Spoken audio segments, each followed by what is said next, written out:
నమస్కారం ETV news కు స్వాగతం. ముందుగా ముఖ్యాంశాలు. శిరీష ఎస్ఐ ఆత్మహత్యల కేసును ఛేదించిన పోలీసులు. బ్యూటీషియన్ పై ప్రభాకర్ రెడ్డి అత్యాచార యత్నం. అవమాన భారంతోనే వివాహిత బలవన్మరణం. పోలీసుల వాదనను తోసిపుచ్చిన శిరీష కుటుంబ సభ్యులు. రాజీవ్తో సంబంధమున్న తేజస్విని సంగతేంటని ప్రశ్న. న్యాయ పోరాటం చేస్తామని ప్రకటన. ఏపీలో 87.5 వేల కోట్లతో ఖరీఫ్ రుణ ప్రణాళిక ఆవిష్కరించిన చంద్రబాబు. కౌలు రైతులకు ₹1,00,000 వరకు వడ్డీ లేని రుణాలివ్వాలని స్పష్టీకరణ. రేపు తెలంగాణ మంత్రివర్గ సమావేశం. నకిలీలు కల్తీలపై ఆర్డినెన్స్ల జారీయే ప్రధాన ఎజెండా. బాధ్యులపై కఠిన చర్యలే లక్ష్యమని గవర్నర్కు కేసీఆర్ వివరణ. రాష్ట్రపతి అభ్యర్థిపై సంప్రదింపులు ముమ్మరం చేసిన భాజపా. సోనియా సహా పలువురు విపక్ష నేతలతో చర్చలు. పేరు వెల్లడించాలని ప్రతిపక్షాల డిమాండ్. జమ్మూ కశ్మీర్లో మరోసారి పేట్రేగిన ఉగ్రవాదులు. అనంతనాగ్ జిల్లాలో పోలీస్ పార్టీపై మెరుపు దాడి. ఎస్ఐ సహా 6 సిబ్బంది దుర్మరణం.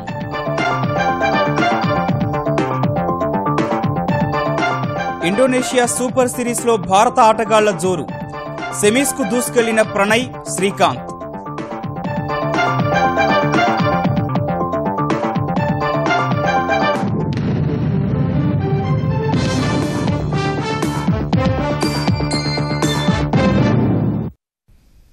సంచలనం రేకెత్తించిన బ్యూటీషియన్ శిరీష, ఎస్ఐ ప్రభాకర్ రెడ్డి మృతి కేసులను ఛేదించిన పోలీసులు వారిద్దరివి ఆత్మహత్యలని తేల్చారు. ఎస్ఐ అసభ్య ప్రవర్తనతోనే శిరీష ఉరేసుకోగా కేసు తన మెడకు చుట్టుకుంటుందనే భయంతో ప్రభాకర్ రెడ్డి ఆత్మహత్య చేసుకుని ఉంటాడని పోలీసులు వెల్లడించారు. శిరీష ఆత్మహత్య చేసుకోవడానికి కారకులైన రాజీవ్, శ్రవణ్లను అరెస్టు చేశారు. సంచలనం సృష్టించిన కుకునూరుపల్లి ఎస్ఐ ప్రభాకర్ రెడ్డి, బ్యూటీషియన్ శిరీష ఆత్మహత్యలపై అనుమానాలకు పోలీసులు తెరదించారు. ఎస్ఐ ప్రభాకర్ రెడ్డి అత్యాచార యత్నం చేయటం వల్లే శిరీష అవమాన భారంతో బలవన్మరణానికి పాల్పడిందని తేల్చారు. పెళ్లి కూతుళ్లకు మేకప్ వేస్తూ 4 ఏళ్ల క్రితం ఆర్జే స్టూడియో యజమాని రాజీవ్తో మొదలైన శిరీష పరిచయం అతనితో వివాహేతర బంధానికి దారితీసిందని, ఇదే సమయంలో రాజీవ్ ఫేస్బుక్ ద్వారా పరిచయమైన తేజస్వినితో పెళ్లికి సిద్ధమవడం ముగ్గురి మధ్య వివాదానికి కారణమైందని హైదరాబాద్ పోలీస్ కమిషనర్ మహేందర్ రెడ్డి తెలిపారు. ఆయన కథనం ప్రకారం వీరి ముక్కోణ ప్రేమ పంచాయతీ బంజారాహిల్స్ ఠాణాకు చేరగా సమస్య పరిష్కరించాలంటూ శిరీష, శ్రవణ్ అనే పరిచయస్తుడి జోక్యం కోరడం ఆమెకే శాపమైంది. దేవరకొండలో ట్రైనీ ఎస్ఐగా పనిచేసినప్పుడు ప్రభాకర్ రెడ్డితో ఏర్పడిన పరిచయాన్ని అడ్డుపెట్టుకున్న శ్రవణ్ ఈ వ్యవహారాన్ని కుకునూరుపల్లికి మళ్లించాడు. సమస్యను ఎస్ఐ వద్ద పరిష్కరిస్తానంటూ రాజీవ్, శిరీషను ఈ నెల 12న కుకునూరుపల్లి తీసుకెళ్లాడు. కారులో కుకునూరుపల్లి వెళ్లిన శ్రవణ్, శిరీష, రాజీవ్ మార్గమధ్యంలో మద్యం కొనుగోలు చేసి నేరుగా ఎస్ఐ ప్రభాకర్ రెడ్డి ఇంటికి చేరుకున్నారు. తర్వాత అక్కడ చోటు చేసుకున్న పరిణామాలను సిపి వివరించారు. 11:30 నుంచి 2:30 వరకు ఇక్కడి నుంచి తీసుకెళ్లినటువంటి లిక్కర్ బాటిల్ ఓపెన్ చేసి మొత్తం 4 కలిపి 2 పెగ్స్ తీసుకున్న తర్వాత ప్రభాకర్ రెడ్డి, శ్రవణ్, రాజీవ్ స్మోక్ చేద్దామని బయటకు వచ్చినప్పుడు దగ్గరలో ప్రాస్టిట్యూట్ డెన్స్ ఉన్నవి, దానికి రాజీవ్, శ్రవణ్ వెళితే బాగుంటుందనే ఒక సజెషన్ వచ్చిందన్నట్టు. అప్పుడు ఆ అమ్మాయి కాన్వర్సేషన్ ఉన్నది, ఇప్పుడు నేను ఒక్కదాన్నే ఇక్కడ మిగులుతాను అని చెప్పేసి భయంతో ఇమ్మీడియట్ గా గూగుల్ మ్యాప్ హస్బెండ్ కి షేర్ చేసిన తర్వాత 2 AM కి Rajeev please don't leave, be with me చెప్పేసి సెవరల్ మెసేజెస్ మళ్ళీ పంపించడం జరిగింది. ఈ ప్రపోజల్ ఒప్పుకోలేదు కాబట్టి లోపలికి వచ్చి ఇంకొక 2 పెగ్స్ అట్లా తీసుకున్నారు. మళ్ళీ శ్రవణ్ అండ్ రాజీవ్ స్మోక్ చేయడానికి బయటకు వెళ్లారు. సగం డోర్ ఓపెన్ చేసి పెట్టించారు. వీళ్ళు కొద్దిసేపటి తర్వాత తలుపు మళ్ళీ ముయ్యబడ్డం జరిగింది. లోపల ఏదో జరుగుతుందని చెప్పేసి వీళ్ళిద్దరూ మళ్ళీ ఇమీడియట్ గా లోపలికి వెళ్లారు. ఆ అమ్మాయి గోడకి నక్కి నేను అలాంటి దాన్ని కాదు, నన్ను ఇక్కడి నుంచి పంపించండి, లేదంటే మనం వచ్చింది ఒకటి ఇక్కడ జరుగుతున్నది ఒకటి అని చెప్పేసి తను అరుస్తున్నది. అదే టైంలో ప్రభాకర్ రెడ్డి ఎస్ఐ కూడా భయపడిపోయి నేనేం చేయలేదు కదమ్మా, ప్లీజ్ కూల్ డౌన్ అని చెప్పడం జరిగింది. ఆమెను కంట్రోల్ చేయడానికి రాజీవ్ చంపకూరికి దెబ్బ కొట్టడం జరిగింది అన్నాడు. రాజీవ్ అనే అతను యువర్ ఎ బిచ్ అని చెప్పేసి బూతులు తిట్టడం జరిగింది. ఇంకా గొడవ ఎక్కువైతుంది, ఇంకా తగ్గట్లేదని చెప్పేసి ఆ అమ్మాయిని బలవంతంగా వాళ్ళు కారులో బయలుదేరడం జరిగింది. రన్నింగ్ కారులో అమ్మాయి డోర్ ఓపెన్ చేయడం జరిగింది. పుల్ చేసే ప్రాసెస్ లో వెంట్రుకలు పట్టుకొని లాగి మళ్ళీ దానిలో కారులో కూర్చోబెట్టి మొహం మీద కొడితే పెదవులు కూడా చిట్టడం జరిగింది. ప్రభాకర్ రెడ్డి అసభ్య ప్రవర్తనతో బిగ్గరగా అరుస్తోన్న శిరీషను బలవంతంగా రాజీవ్, శ్రవణ్ హైదరాబాద్ తీసుకొచ్చారు. ఆర్జే స్టూడియోకు చేరుకున్న వెంటనే పైకి వెళ్లి తలుపు వేసుకుని శిరీష ఆత్మహత్య చేసుకుంది. ఆ సమయంలో రాజీవ్, శ్రవణ్ ఇద్దరూ కిందే ఉన్నారని పోలీసులు తేల్చారు. శిరీష ఆత్మహత్య విషయాన్ని శ్రవణ్ ద్వారా తెలుసుకున్న ఎస్ఐ ప్రభాకర్ రెడ్డి ఆ తర్వాత ఏం జరిగిందో ఆరా తీశాడు. తన పేరు ఎక్కడ బయటికొస్తుందనే భయంతోనే ఎస్ఐ ప్రాణాలు తీసుకున్నట్లు పోలీసులు భావిస్తున్నారు. హైదరాబాద్ సిటీ చేరే లోపల ఎస్ఐ గారు శ్రవణ్ కు ఫోన్ చేసి 2 సార్లు మా జ్యూరిస్డిక్షన్ నుంచి దాటిపోయారా లేదా, ఇంకా ఏడుస్తుందా లేదా అనేటటువంటి విషయాల్ని అతని దగ్గర నుంచి ఎంక్వైరీ చేయడం జరిగింది. ప్రభాకర్ రెడ్డి ఎస్ఐ ఈ హరీందర్ కి దాదాపుగా 4 కాల్స్ చేశాడు. సూసైడ్ చేసుకున్నప్పుడు ఎర్లీ మార్నింగ్ 8:32 hours కి ఒక కాల్ వచ్చింది ఎస్ఐ హరీందర్ కి. చిన్న పని చెప్పాను, సెటిల్ చేయలేకపోయావు, అమ్మాయి సూసైడ్ చేసుకుందట అని చెప్పాడు. ఏం జరుగుతున్నది ఏంటి అని చెప్పేసి మళ్ళీ యాంగ్జైటీతో అడిగినప్పుడు ఇతను అడిగాడట, వీళ్ళ దగ్గరికి వచ్చి అక్కడ లిక్కర్ తాగారట కదా వీళ్ళంతా చెప్తున్నారు అని చెప్పినప్పుడు అతను లేదు నేను శ్రవణే తాగాము, మిగతా వాళ్ళు తాగలేదు అని చెప్పేసి తను చెప్పి ఫోన్ పెట్టేశాడు అన్నట్లు. That was the last call from SI Prabhakar Reddy. Sirisha గానీ అటు రాజీవ్ కానీ వాళ్ళకి ఎంతసేపు కూడా వాళ్ళ సమస్యను పరిష్కారం చేసుకోవాలనేటువంటి ఒక ఇంటెన్షన్ లో వాళ్ళు ఉన్నారు. కాకపోతే ఈ శ్రవణ్ అనేవాడు వీళ్ళని ట్రాప్ చేసి ఆ ఎస్ఐ గారి దగ్గరికి తీసుకెళ్లి ప్రీ ప్లాన్డ్ గా ఒక ఐడియాగా మేము దాన్ని భావిస్తున్నాం. ఇతను గతంలో కూడా ఇలాంటి యాక్టివిటీస్ లో ఇన్వాల్వ్ అయ్యాడని మనకి తెలుస్తున్నది. ఈ కేసులో సాంకేతికంగా అవసరమైన అన్ని ఆధారాలు సేకరించామన్న పోలీసులు తేజస్వినిపై ఎలాంటి కేసు ఉండదని స్పష్టం చేశారు. శిరీష మృతి ఘటనను పోలీసులు తప్పుదోవ పట్టిస్తున్నారని ఆమె కుటుంబ సభ్యులు, బంధువులు ఆరోపించారు. పోలీసులు చెప్పేవన్నీ అబద్దాలని, మృతురాలిపై లేనిపోని అబాండాలు వేస్తున్నారని మండిపడ్డారు. తమకు న్యాయం జరిగే వరకు పోరాడతామని స్పష్టం చేశారు. అసలు ఈ గొడవ జరిగేందుకు కీలకమైన వ్యక్తులను కూడా ప్రశ్నించాలని వారు డిమాండ్ చేశారు. వాళ్ళు ఆ డిపార్ట్మెంట్ వాళ్ళే ఇలాగ చేసినప్పుడు ఇంకా ఆడపిల్లలన్నది రక్షణ ఎక్కడి నుంచి వస్తుంది? వాళ్ళు ఇలా చేయబట్టే కదా నా కూతురు ఇలా నాకు కాకుండా పోయింది, రోడ్డును పడ్డారు, నా మనవరాలు అనాథ అయిపోయింది. ఇప్పుడు ఇంకా న్యాయం ఎక్కడ ఉన్నది? హైకోర్టు దాకా వెళ్ళి ఫైట్ చేయగలుగుతున్నారు. ఇది ఇంతటితోటి అవ్వదు. పోలీస్ డిపార్ట్మెంట్ ఇంకా చాలా తప్పులు చేస్తున్నారు. నా కూతురు వ్యభిచారి అని ముద్ర కూడా వేశారు. వాళ్ళు ఉద్యోగం చేసిన వాళ్ళు అలా వ్యభిచారులేనా? వీళ్ళకి అంతా కొట్టి వాళ్ళ కారులో కొట్టాము, అన్ని చేసామంటారు, అన్ని కొట్టి అన్ని దెబ్బలు తగిలిన పిల్ల పైకి ఎలాగెళ్ళింది అది ఆలోచించరండి. అంటే ఎక్కడ పని చేస్తే అక్కడ ముద్ర వేసేస్తారు. ఇంకా ఎందుకండి వాళ్ళు పోలీసు ఉద్యోగాలు చేసేది? వాళ్ళకి లేరు, అక్క చెల్లెళ్ళు లేరు వాళ్ళకి. పోలీసులు అన్నవాళ్ళు న్యాయం చేయాలి, అందరినీ చేయాలి. అసలు మ్యాటర్ వచ్చిందే తేజస్విని గురించి, ఆమెను ఎందుకు చూపియారు? ఆంధ్రప్రదేశ్లో కౌలు రైతులను ఆదుకునేందుకు అధిక ప్రాధాన్యమిస్తున్నట్లు ముఖ్యమంత్రి చంద్రబాబు స్పష్టం చేశారు. అన్నదాతల కోసం ప్రతిష్టాత్మకంగా అమలు చేస్తున్న రుణ ఉపశమనం పథకానికి సహకారం అందించాలని బ్యాంకర్లకు విజ్ఞప్తి చేశారు. 2017-18 వార్షిక రుణ ప్రణాళికను ఆవిష్కరించిన ఆయన మొత్తం ప్రణాళిక 166,806 కోట్ల రూపాయలుగా ఖరారు చేశారు. సచివాలయంలో ముఖ్యమంత్రి చంద్రబాబు 199వ రాష్ట్ర స్థాయి బ్యాంకర్ల సమావేశం నిర్వహించారు. ఇందులో 2017-18 వార్షిక రుణ ప్రణాళికను ఆవిష్కరించిన ఆయన గతేడాది అంకెల సమీక్ష ముఖ్యం కాదని, ఈ ఏడాది ఏం చేయబోతున్నాం, రుణ ప్రణాళిక, కార్యాచరణ ప్రణాళికలు ఎలా ఉండబోతున్నాయనేవి చర్చనీయాంశాలని పేర్కొన్నారు. చిత్తం ఉన్నా విత్తం ఉండాలన్న ముఖ్యమంత్రి వ్యవసాయం, వాణిజ్యం మరే రంగానికైనా డబ్బులు అవసరమని తెలిపారు. ప్రజా జీవన ప్రమాణాలు పెంచేందుకు ప్రభుత్వం కృషి చేస్తుందన్న బాబు ఇందుకు బ్యాంకులు మద్దతు ఇవ్వాలని కోరారు.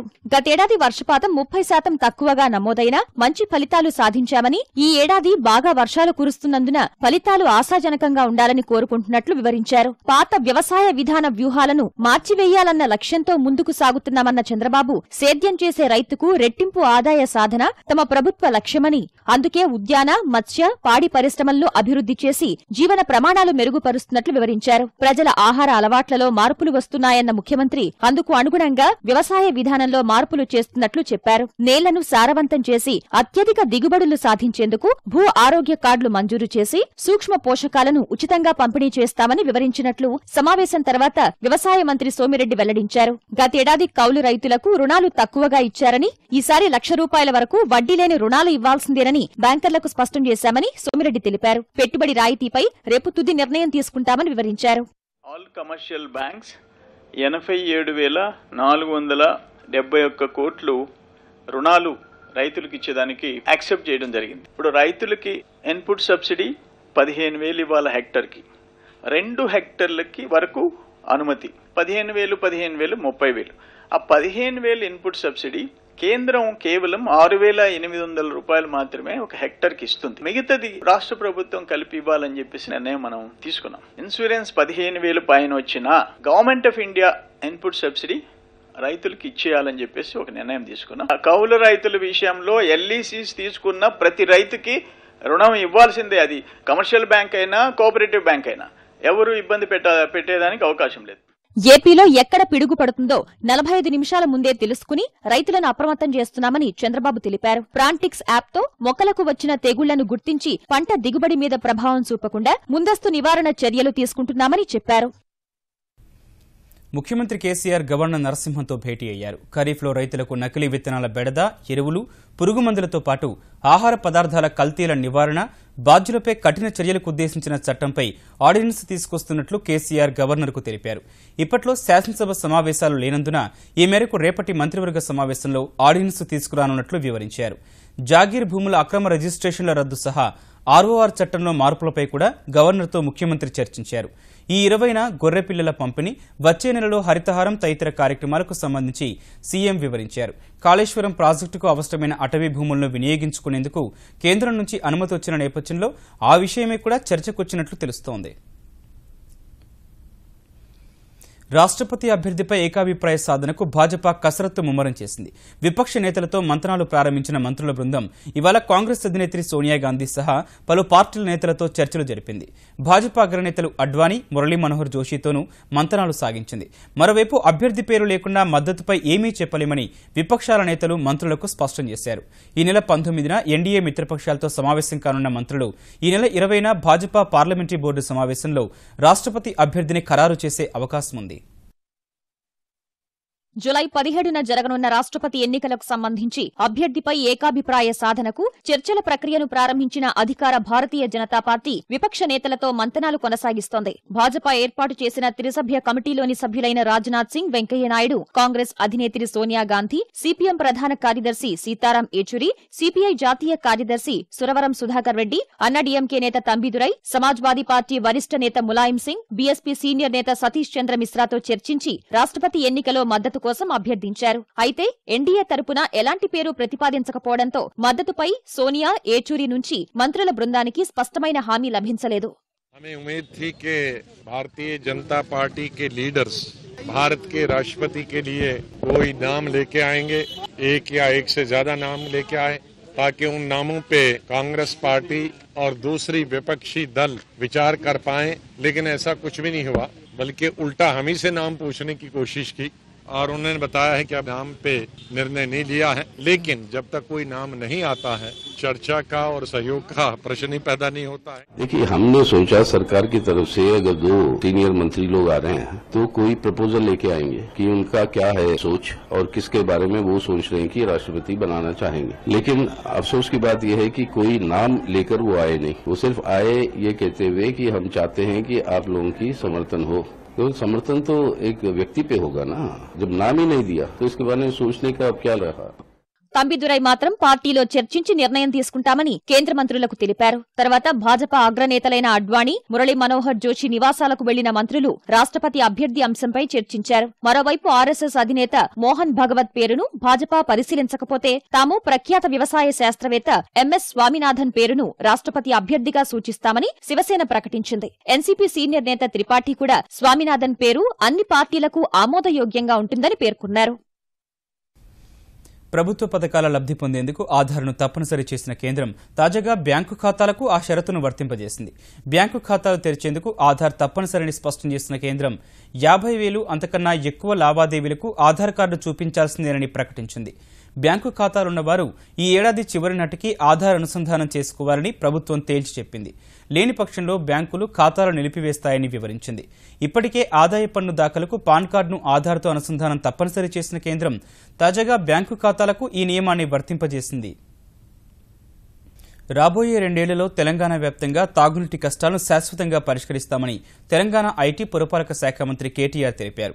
మేడ్చల్ జిల్లా మల్కాజ్గిరి ప్రాంతంలో 338 కోట్ల రూపాయలతో నిర్మించిన 5 రిజర్వాయర్లను మంత్రి ప్రారంభించారు. భవిష్యత్తులో తాగునీటి కోసం ట్యాంకర్ల వద్ద ఇబ్బందులు పడే రోజులు పోతాయని కేటీఆర్ హామీ ఇచ్చారు. హైదరాబాద్ను విశ్వనగరంగా తీర్చిదిద్దేందుకు అన్ని మౌలిక సదుపాయాలు కల్పిస్తున్నట్లు మంత్రి వివరించారు. ఈ 5 రిజర్వాయర్లే కాదు, హైదరాబాద్ శివారు మున్సిపాలిటీలో 56 రిజర్వాయర్లు కడతా ఉన్నాం. నీటి నిల్వ సామర్థ్యం 250 MLD నీళ్లను మనం అందులో నిలుపబోతా ఉన్నాం. కొత్తగా 35 లక్షల మందికి హైదరాబాద్ లో ఎవ్రీడే నీళ్లు ఇచ్చే పరిస్థితి. వచ్చే ఎన్నికలకు వెళ్లే లోపు హైదరాబాద్ మహానగరంలో ఈ ట్యాంకర్ల దగ్గరికి పోయే అవసరం కూడా లేకుండా చేసి ఆయా ఇళ్లకు కూడా ఏ 30-40 వేల కుటుంబాలైతే ఈ రోజు రోడ్ల మీదకి వచ్చి ట్యాంకర్ల దగ్గర నీళ్లు పట్టుకుంటా ఉన్నారో ఆ అక్కా చెల్లెల కష్టాన్ని కూడా తీర్చే విధంగా వారికి కూడా ఇంటింటికి నల్లా పెట్టి డెఫినెట్ గా వారందరికీ కూడా నీళ్లు ఇచ్చే బాధ్యత కూడా ఈ ప్రభుత్వమే తీసుకుంటుందని చెప్పి నేను మీకు తెలియజేస్తా ఉన్నాను. 2 పడక గదుల ఇళ్లలో అవినీతికి పాల్పడితే కఠిన చర్యలు తీసుకుంటామని తెలంగాణ పురపాలక శాఖ మంత్రి కేటీఆర్ హెచ్చరించారు. హైదరాబాద్లోని పలు ప్రాంతాల్లో నూతనంగా నిర్మించనున్న 2 పడక గదుల ఇళ్లకు హోంమంత్రి నాయంతో కలిసి భూమి పూజ చేసిన కేటీఆర్ రాష్ట్ర వ్యాప్తంగా 18,000 కోట్ల రూపాయలతో 2.5 లక్షల ఇళ్లు నిర్మిస్తున్నామని తెలిపారు. ఒక్క హైదరాబాద్లోనే 1,00,000 ఇళ్లు నిర్మిస్తున్నట్లు వివరించిన మంత్రి భవిష్యత్తులో పేదలందరి సొంతింటి కల నెరవేరుస్తామని చెప్పారు. గ్రామీణ ఏజెన్సీ ప్రాంతాల్లో సీజనల్ వ్యాధులు ప్రబలే అవకాశం ఉన్నందున ఆయా ప్రాంతాలను గుర్తించి వైద్య శిబిరాలను ఏర్పాటు చేయాలని తెలంగాణ వైద్య ఆరోగ్య శాఖ మంత్రి లక్ష్మారెడ్డి అధికారులను ఆదేశించారు. కేసీఆర్ కిట్ల పథకం, సీజనల్ వ్యాధులు, ఉద్యోగ నియామకాలపై ఉన్నతాధికారులతో సమీక్షించిన ఆయన కేసీఆర్ కిట్ల పథకాన్ని పగడ్బందీగా అమలు చేయాలని సూచించారు. భవిష్యత్తులో మరిన్ని ప్రసవాలు ప్రభుత్వ దవాఖానాల్లో పెరిగే అవకాశం ఉన్నందున ఆ దిశగా తగిన ఏర్పాట్లు చేసుకోవాలన్నారు. పదోన్నతుల తర్వాత ఖాళీల సంఖ్యను గుర్తించి సీఎం అనుమతితో భర్తీ చేయడం సహా కొత్త పోస్టుల నియామకాలు చేపడతామని చెప్పారు. ఎన్టీఆర్ వైద్య సేవను పటిష్టం చేసేందుకే ఆ సేవను పూర్తిస్థాయి ట్రస్టుగా మార్చినట్లు ఆంధ్రప్రదేశ్ వైద్యారోగ్య శాఖ మంత్రి కామినేని శ్రీనివాస్ తెలిపారు. తన వంతుగా ₹1,00,000 ట్రస్టులో డిపాజిట్ చేసిన మంత్రి కార్పొరేట్ సామాజిక బాధ్యత కింద పారిశ్రామిక సంస్థలు లేదా వ్యక్తులు కూడా విరాళాలు ఇవ్వవచ్చని చెప్పారు. విరాళాలు ఇచ్చిన వారికి పన్నుల్లో వెసులుబాట్లుంటాయని తెలిపారు.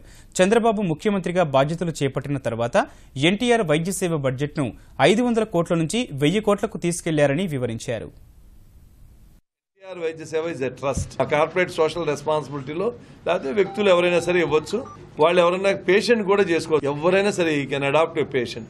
ఈ పేషెంట్ నా పలానా వాళ్ళకని వాళ్ళు వెబ్సైట్లోకి వెళ్తే ఆ వెబ్సైట్లో కనపడుతుంది. ఏ డిసీజ్ కన్నా ఇవ్వచ్చు, ఏ పేషెంట్ కన్నా ఇవ్వచ్చు. ట్రస్ట్ వాళ్ళకి వాడి ట్రాన్స్పరెంట్ గా వాళ్ళకి పలానా పేషెంట్ కి ఇచ్చామని చెప్పి ఆ లెటర్ కూడా వాళ్ళతో పంపిస్తారు. ఏటీజీ ఎగ్జామ్షన్ ఉంది. Certificate also will go to them. Visakha విమానాశ్రయంలో బోర్డింగ్ పాస్ అంశంలో ఇండిగో విమానయాన సిబ్బందితో దురుసుగా ప్రవర్తించినందుకు నిరసనగా అనంతపురం ఎంపీ జేసీ దివాకర్ రెడ్డిపై దేశీయ విమానయాన సంస్థలన్నీ నిషేధం విధించాయి. అంతర్జాతీయ విమానయాన సంస్థ ఎయిర్ ఏసియా ఇండియా విభాగం కూడా జేసీపై నిషేధం విధించింది. అటు జేసీ అంశంపై స్పందించిన పౌర విమానయాన మంత్రి అశోక్ గజపతిరాజు నిబంధనలు ఎవరికైనా ఒకటేనని, ఉల్లంఘించినట్లు తేలితే చర్యలు తప్పవని పేర్కొన్నారు. అయితే విశాఖ విమానాశ్రయంలో జరిగిన ఘటనపై పూర్తిస్థాయి విచారణ జరుగుతున్నట్లు వివరించారు. పెట్రోల్, డీజిల్ ధరల్లో రోజువారీ మార్పు విధానం అమల్లోకి రావడం పట్ల తెలుగు రాష్ట్రాల్లో మిశ్రమ స్పందన వ్యక్తమైంది. ఈ విధానాన్ని కొందరు వినియోగదారులు స్వాగతించగా మరికొందరు అసంతృప్తి వ్యక్తం చేశారు. ప్రజలకు సరైన అవగాహన కల్పించకుండా రోజువారీ ధరల మార్పు అమలు చేయడం వల్ల ఇబ్బందులు వస్తున్నాయని పెట్రోల్ డీలర్లు చెబుతున్నారు. వినియోగదారుల నుంచి ఇబ్బందులతో పాటు తాము నష్టాలు చవిచూడాల్సి వస్తోందన్నారు. ఒక్క పెట్రోల్ బంకుకు నెలకు ₹1,00,000 మేర అదనపు ఖర్చవుతోందని, డిస్ప్లే బోర్డుల మార్పు, పెట్రోలు, డీజిల్ యంత్రాల్లో ధరల పట్టికలు మార్చడం వంటి పనిభారం పెరిగిపోతోందని చెబుతున్నారు. ఆదాయ పన్ను దాఖలు చేయడంలోనూ ఇబ్బందులు తలెత్తుతున్నాయని చెప్పారు. కేంద్ర ప్రభుత్వం పునరాలోచించి నూతన విధానాన్ని ఉపసంహరించుకోవాలని డీలర్లు కోరుతున్నారు. జమ్మూ కశ్మీర్లోని అనంతనాగ్ జిల్లా అచాబల్లో ఉగ్రవాదులు పేటరేగిపోయారు. పోలీస్ పెట్రోలింగ్ బృందంపై మెరుపు దాడి చేసిన ముష్కరులు 6గురిని బలి తీసుకున్నారు. జీప్లో పెట్రోలింగ్ నిర్వహిస్తున్న సమయంలో ఉగ్రవాదులు పోలీసులపై కాల్పులకు పాల్పడ్డారని డీజీపీ ఎస్పీ వైద్ తెలిపారు. మరణించిన వారిలో ఓ ఎస్ఐ కూడా ఉన్నారు. పాకిస్తాన్కు చెందిన లష్కరే తొయిబా ఉగ్రవాదులు ఈ ఘాతుకానికి పాల్పడి ఉండొచ్చని పోలీసులు భావిస్తున్నారు.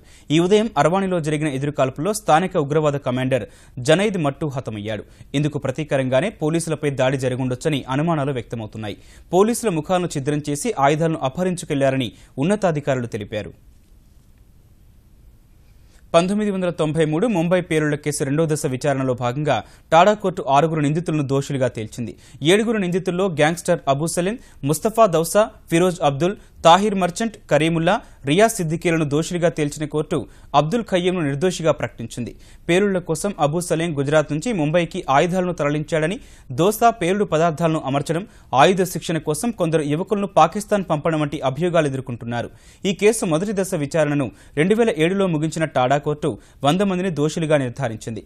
అబూ సలేం సహా మరో 7 విచారణ ముగింపు సమయంలో అరెస్టైనందున వీరి కేసును రెండో దశలో ప్రత్యేకంగా విచారిస్తోంది. 2012 మార్చిలో ఈ కేసు రెండో దశ విచారణను ప్రారంభించిన టాడా న్యాయస్థానం ఈ ఏడాది మార్చిలో ముగించింది. తాజాగా 6 దోషులుగా నిర్ధారించిన కోర్టు శిక్షల ఖరారుకు సంబంధించి ఈ నెల 19న వాదనలు ఆలకించనుంది. ముఖ్యాంశాలు మరోసారి. శిరీష, ఎస్ఐ ఆత్మహత్యల కేసును ఛేదించిన పోలీసులు. బ్యూటీషియన్పై ప్రభాకర్ రెడ్డి అత్యాచార యత్నం, అవమాన భారంతోనే వివాహిత బలవన్మరణం.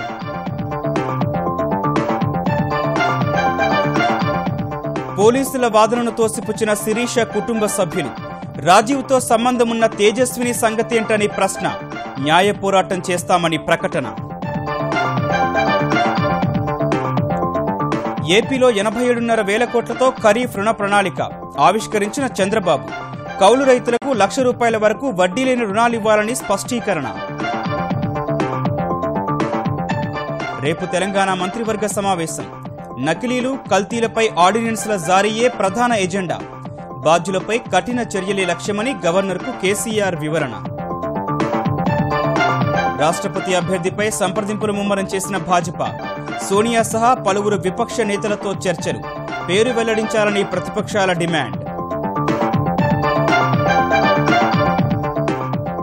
జమ్మూ కాశ్మీర్లో మరోసారి పేట్రేగిన ఉగ్రవాదులు. అనంతనాగ్ జిల్లాలో పోలీస్ పార్టీపై మెరుపు దాడి. ఎస్ఐ సహా 6 సిబ్బంది దుర్మరణం.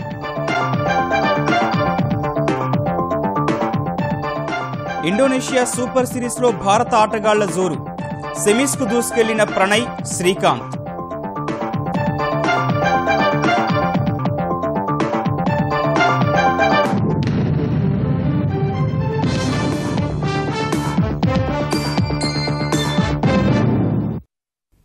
ఈటీవీ న్యూస్ సమాప్తం. నమస్కారం.